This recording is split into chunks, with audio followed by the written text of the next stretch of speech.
Hello प्यारे साथियों, आप सभी को स्वागत है आपके अपने न्यू चैनल एएनआर क्लासेस में। दोस्तों मैं हूं नीतीश कुमार। दोस्तों हम अभी सबको टारगेट बैच ये दे रहे हैं 2025 के लिए इंटर क्लास के बच्चों का। दोस्तों हमने हिंदी के काव्य खंड का प्रत्येक चैप्टर से दोस्तों ऑब्जेक्टिव सवाल हम आपको दे रहे हैं।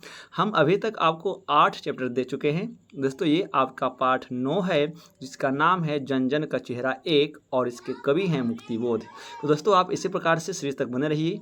दोस्तों हम पूरे काव्य खंड का ऑब्जेक्टिव सवाल देने के बाद दोस्तों हम पूरे सब्जेक्टिव का गद्य पाठ का हम आपको सवाल ऑब्जेक्टिव के रूप में दोस्तों देंगे। इसके बाद हम आपको सब्जेक्टिव सवाल दोस्तों देने का वादा दोस्तों करेंगे, ठीक है। तो दोस्तों आप इसी प्रकार से क्लास 10th और 12th के दोस्तों वीडियो को देखने के लिए आप चैनल को सब्सक्राइब दोस्तों कर सकते हैं। तो आइए सवाल नंबर दोस्तों 1 लगाते हैं। सवाल नंबर 1 है कि मुक्तिबोध का जन्म स्थल कहाँ है। तो दोस्तों मुक्तिबोध का जो जन्म स्थल है वो कहाँ है? छत्तीसगढ़ में। दोस्तों ऑप्शन सी सही हो जाएगा। चलिए ये 1 का सवाल सी की बात हो गया। अब हम सब सवाल नंबर 2 की बात करेंगे। सवाल 2 है कि गजानन माधव मुक्तिबोध की रचना है।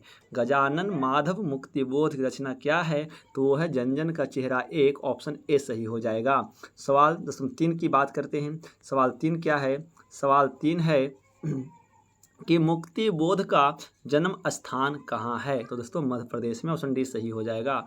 सवाल 4 की बात करेंगे। जन जन का चेहरा एक शीर्षक कविता के कवि कौन है? तो वो हैं कौन? गजानन माधव मुक्तिबोध। ऑप्शन बी सही हो जाएगा। सवाल 5 की बात करते हैं। सवाल 5 ये आपका स्क्रीन के सामने है। दोस्तों यदि आपको आंसर पहले से पता होगा तो आप कमेंट में दे सकते हैं। सवाल 5 है कि इनमें से कौन सी रचना मुक्तिबोध की नहीं है? वो है दूसरी सप्तक। ऑप्शन डी सही हो जाएगा। सवाल 6 की बात करते हैं। मुक्तिबोध ने किस पत्र का संपादन किया था? तो वो है नया खून। ऑप्शन ए सही हो जाएगा। सवाल 7 की बात करते हैं। किस कवि का मूल नाम वैद्यनाथ मित्र है? तो वो है नागा अर्जुन का। ऑप्शन बी सही हो जाएगा। सवाल आगे की ओर देखते हैं। सवाल 8 दोस्तों ये आपके सामने है कि मुक्तिबोध ने सितारा किसे कहा है ना? तो जनता को। ऑप्शन ए सही हो जाएगा। सवाल 9 की बात करते हैं। ज्वाला कहाँ से उठती है? तो जनता से। ऑप्शन बी सही हो जाएगा। सवाल दोस्तों सवाल हम 10 की बात करते हैं। सवाल 10 क्या है? सवाल 10 है कि आज जनता किससे आंकित है? तो दोस्तों वो है ना पूंजीवादी व्यवस्था से। ऑप्शन सी सही हो जाएगा। सवाल 11 की बात करते हैं। जन जन का चेहरा एक से कवि का क्या तात्पर्य है? तो दोस्तों वो है ना पंडित और संघर्षशील जनता।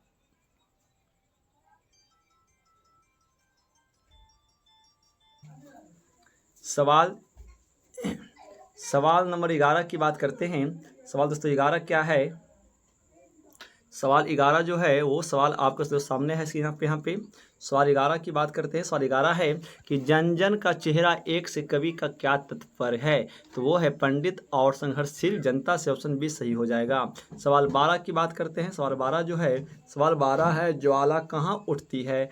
वो है जनता के हृदय में। ऑप्शन सी सही हो जाएगा। सवाल 13 की बात करते हैं। समान जनता किससे उत्पीड़ित है? सवाल 13 दोस्तों है कि समान जनता किससे उत्पीड़ित है? वो है शोषक वर्ग से। ऑप्शन सी सही हो जाएगा। सवाल 14 की बात करेंगे। विश्व की जनता किसी से आंकित है? वो है पूंजीवादी व्यवस्था से। ऑप्शन ए सही हो जाएगा, है ना। सवाल 15 की बात करते हैं। सवाल 15 जो है सवाल 15 है कि भौतिकवादी व्यवस्था किसे बढ़ावा दे रही है? तो वो है शोषण को भी, बेरोजगारी को, महंगाई और भ्रष्टाचार को। इनमें से सभी हो जाएगा। ऑप्शन डी सही हो जाएगा। सवाल 16 की बात करते हैं। प्यार का इशारा का अर्थ क्या होता है? प्यार का इशारा का अर्थ क्या होता है? वो है मानवतावादी दृष्टिकोण। ऑप्शन ए सही हो जाएगा।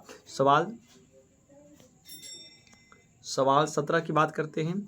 गजानन माधव मुक्तिबोध का जन्म कब और कहाँ हुआ? तो 13 नवंबर 1917 ईस्वी में ग्वालियर मध्य प्रदेश में। ऑप्शन ए सही हो जाएगा। सवाल 18 की बात करते हैं। मुक्तिबोध ने कब से दिग्विजय महाविद्यालय में प्राध्यापक पद का काम शुरू किया था? तो वो है सन 1958 से। ऑप्शन डी सही हो जाएगा।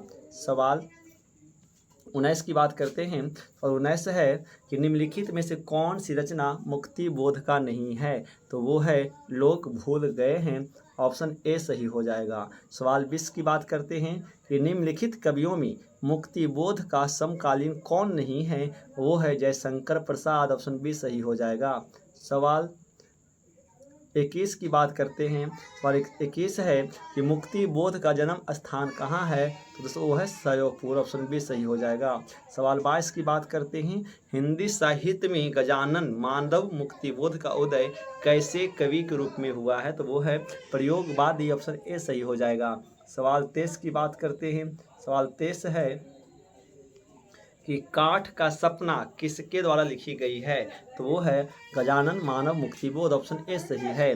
सवाल 24 की बात करते हैं कि जन जन का चेहरा एक शीर्षक कविता किसकी रचना है, तो दोस्तों वो है गजानन माधव मुक्तिबोध का, ऑप्शन बी सही हो जाएगा। सवाल 25 की बात करते हैं। 25 क्या है, मुक्तिबोध ने किस विश्वविद्यालय से एमए किया है, तो वो है नागापुर विश्वविद्यालय, ऑप्शन डी सही हो जाएगा। सवाल 26 है कि मुक्तिबोध ने नागापुर से निकलने वाली किस पत्र का संपादन किया, वो है नया खून, ऑप्शन सी सही हो जाएगा। सवाल 27 की बात करते हैं कि मुक्तिबोध ने दिग्विजय महाविद्यालय राजनंदा गांव में प्राध्यापक के पद पर कब से काम करना प्रारंभ किया, तो 1958 ईस्वी से, ऑप्शन बी सही हो जाएगा। सवाल 28 की बात करते हैं कि मुक्तिबोध ने नागपुर के प्रकाशन तथा सूचना विभाग में किस रूप से नौकरी की, तो वह दोस्तों है पत्रकार के रूप में, ऑप्शन ए सही हो जाएगा। सवाल 29 की बात करते हैं, मुक्तिबोध निराला किस तरह के कवि हैं, वो हैं क्रांतिकारी, ऑप्शन सी सही हो जाएगा। सवाल 30 की बात करते हैं कि मुक्तिबोध के कविता संग्रह का नाम क्या है, चांद का मुंह टेढ़ा है, ऑप्शन बी सही है। सवाल 31 की बात करते हैं, अज्ञेय द्वारा संपादित तार सप्तक के एक कवि के रूप में कौन सामने आए हैं, तो दोस्तों वो है मुक्तिबोध, ऑप्शन सी सही हो जाएगा। सवाल 32 की बात करते हैं। सवाल 32 है कि कौन सी कृति मुक्तिबोध की नहीं है, तो वो है बिखरे मोती। क्यों, क्योंकि चांद का मुंह टेढ़ा है, भूरी भूरी खाक धूल, सतह से उठता आदमी, ये सब का सब दोस्तों मुक्तिबोध का ही लिखा हुआ है, बट बिखरे मोती इनका नहीं लिखा हुआ है ना। सवाल 33 की बात करते हैं, कौन सी कृति मुक्तिबोध की नहीं है, तो वो है चंद्रगुप्त, इनका दोस्तों नहीं है। सवाल 34 की बात करते हैं कि कौन सी रचना मुक्तिबोध की है, वो है मुकुल, है ना, मुकुल याद रखोगे इसमें से। सवाल 35 है कि एक साहित्य की शायरी किसकी रचना है, एक साहित्य की शायरी किसकी रचना है, वो है मुक्तिबोध का, ऑप्शन सी सही हो जाएगा। सवाल 36 की बात करेंगे, मुक्तिबोध के पिता का क्या नाम था दोस्तों, तो वो है माधवराज मुक्तिबोध, ऑप्शन सी सही हो जाएगा। सवाल 37 की बात करते हैं कि कौन सी रचना मुक्तिबोध की है, तो वो है चांद का मुंह टेढ़ा, ऑप्शन डी सही हो जाएगा। सवाल 38 की बात करते हैं, कौन सी रचना मुक्तिबोध की नहीं है, वो है बिहारी पूर्ण मूल्यांकन, ऑप्शन बी सही हो जाएगा। सवाल 39 की बात करेंगे, मुक्तिबोध किस सप्तक के कवि थे, तो है दोस्तों तार सप्तक के, ऑप्शन ए सही हो जाएगा। सवाल नंबर 40 की बात करते हैं कि मुक्तिबोध की माँ का क्या नाम था, तो पार्वती बाई, ऑप्शन बी सही है। सवाल 41 की बात करेंगे कि कौन सी कृति मुक्तिबोध की है दोस्तों, तो वह है द्रौपदी, वो क्या है, इनमें से द्रौपदी सही हो जाएगा। सवाल 42 की बात करते हैं, नए साहित्य का सौंदर्य शास्त्र के लेखक हैं, और वो हैं मुक्तिबोध, ऑप्शन दोस्तों 20 सही हो जाएगा। सवाल 43 की बात करेंगे, कामयानी एक पूर्ण विचार के रचयिता हैं, तो वो है मुक्तिबोध के, ऑप्शन सी सही हो जाएगा। सवाल 44 दोस्तों, तो ठीक है, तो ये कुल हमने जन जन का चेहरा एक से हमने आपको कुल 43 सवाल दोस्तों दिया है, जो इम्पोर्टेंट है परीक्षा 2025 के बच्चों के लिए दोस्तों। तो आपका एक लाइक और एक शेयर दोस्तों बिहार के बच्चों तक फैलाइए, ताकि उनका दोस्तों भला इस बार हो जाए और वो भी दोस्तों अच्छे नंबर से पास कर पाएँ, ठीक है। तो दोस्तों इसी आशा के साथ हम दोस्तों आपसे अलविदा लेते हैं, मिलते हैं कल के क्लास में दोस्तों। एक लाइक और एक शेयर दोस्तों जरूर वीडियो को दोस्तों करना है, ताकि हर एक बच्चा के पास दोस्तों ये वीडियो पहुँचे दोस्तों, और उनका दोस्तों फ्री ऑफ कॉस्ट दोस्तों भला हो पाए दोस्तों। हम सब का ये प्रयास है कि बिहार के हर बच्चों तक शिक्षा मुफ्त में दोस्तों पहुंचेगा, ठीक है। तो दोस्तों आप इसी प्रकार से सब्सक्राइब कर दीजिए। तो दोस्तों मिलते हैं कल के वीडियो में, तब तक के लिए नमस्कार, जय हिंद, वंदे मातरम दोस्तों, टेक केयर।